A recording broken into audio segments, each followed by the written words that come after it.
Hello everyone, today I am going to say you the story of Ada Blackjack. The story title name is The One Who Survived, Ada Blackjack. Ada was born in Alaska 1898, 10th May. Her father kept her name as Ada because he likes that name. Ada always loves to cook and stitch. She always tries good recipes and also stitches beautiful clothes. And she earns money from that only. But in 1921, the intervening years have been hard for Ada. Her marriage has dissolved and she has lost two of her children. Her 5-year-old son Bennett is unwell. She is very much worried that her son can die and she is all alone. Then her grandmother said, "What will you do? We are poor. We have no money and little food. You can only sieve and cook. What job will you do other than cooking and stitching?" So the whole family were worried about that. A few days later, "May I come in? Hello, I'm Wilhelmer Stephenson. I'm an Arctic explorer." He came to Ada. Then Ada said, "Come in, please." He continued, "Ada, I'm sending 4 men to explore the Arctic. They will need a cook and a seamstress. I hear you are skilled at both cooking and sewing. So I have come to make an offer." Ada was surprised when he said that he will make an offer to her. He continued, "I wish to colonize Wrangel Island, north of Siberia. I know your son is ill. I will get him the best medical treatment and pay you too." Ada said, "I will go, sir, for my son. I will go for my son, sir." "Great! You will set out on 21st September to build new lives on Wrangel Island. You will accompanying 4 hardened adventurers, 3 Americans called Long Knight, Milton Galley, Fred Maurer, and a Canadian called Alan Crawford." Ada: "I will be happy to go on this expedition. I can do anything for my son, sir." On 21st September, seeing Ada, the 4 men were shocked and they said, "Stephenson, she will not survive in the cold. But she looks so frail, and how can she survive in the cold weather?"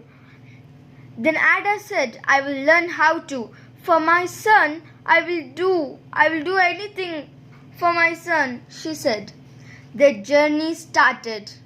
Before the journey started, Stephenson said, "I will send you a supplier ship in the summer.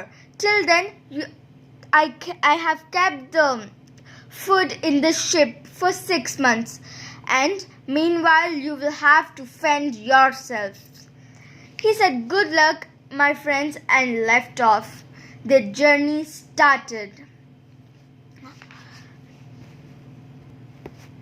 Ada was always thinking about her son.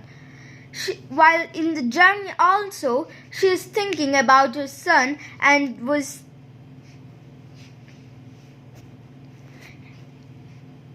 very much worried about her son. She always thought about her grandmother, her family, and her son Bennett, and also the 4 men. She thought, "Oh, I miss my son, but if I refuse to go with them, who will cook and sew for them? Also, Bennett needs the round-clock medical attention. I will keep my word." They have reached the Arctic, Wrangel Island, north of Siberia. She thought, "This island is very big. They did said it would be a small one. It won't be fair to cry. I have to save clothes and shoes for the men as soon as possible. All the four men were very excited to explore the Arctic. They said, "We have made it! Hooray! Let's pitch our tents!" At night, they have pitched their tents. One of them said, "We must start hunting food for tomorrow." And another said, "Meat is in plenty. We must build a snow house." Another one said, "Yes, that will keep us protected." But one day, Long Night falls ill. All the three men and Ada were worried about him. Long Night said, "I had gone out to explore. I swam across the Skeleton River.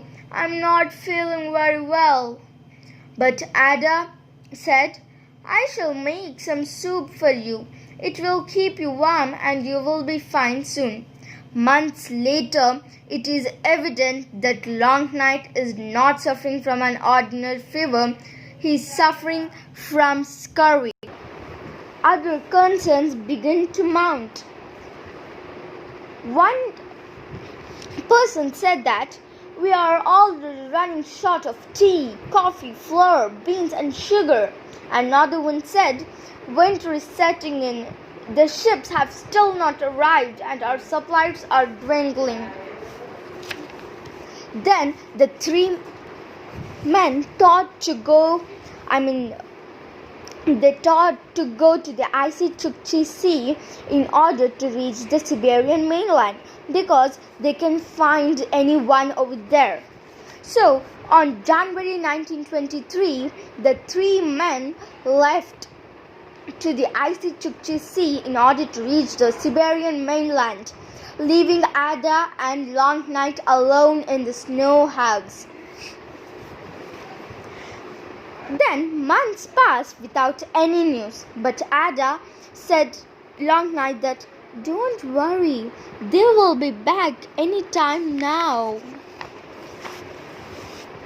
But he said, "I fear I have developed scurvy and there is nothing left to eat." Then Ada said, Okay, I know that. I will do something." The Long Night said, "But you don't know how to hunt. How can you?" Then she said, I will learn, Long Night." But unfortunately, Long dies, leaving Ada alone. She thought, "With Alan, Milton and Fred gone, I have learned to fend for myself. But with Lon dead, how long can I survive here all alone and hunting food?" There has been no news of the three men. Lon is dead. His death has left me so utterly lonely. What shall I do in this ice-bound wilderness with no food or anyone by my side? But Bennett is getting much needed care. I must keep this going on. On August 23, 1923, Ada, half-starved, spots the ship Donaldson. They said, "Ada, where are your companions?" Ada said, "They haven't returned for months. Please take me home." When Ada returned, all the media rushed to Ada to ask some questions. They asked, "How did you survive? Were you a trained hunter, ma'am?" "No, not at all. It's only when I was solely responsible for Lon and myself that I trained myself to hunt." Another one asked, "How did you train yourself, ma'am?" "I followed the map Mara had left behind. One day I saw some fox packs circling around the traps. And I realized it was too deeply buried. So I laid the trap again and left it uncovered. Next morning I found a fox caught in the trap. I figured things out as I went along." Another one said, Have you always been very brave, ma'am? I don't know about that, but I would never give up hope while I'm still alive. Also, I had to do it for my son Bennett. Another one asked, would you like to go exploring again, ma'am? One day I did like to see what the North Pole looks like, and I did it. Finally, Ada did return to the Arctic and eventually made it her home.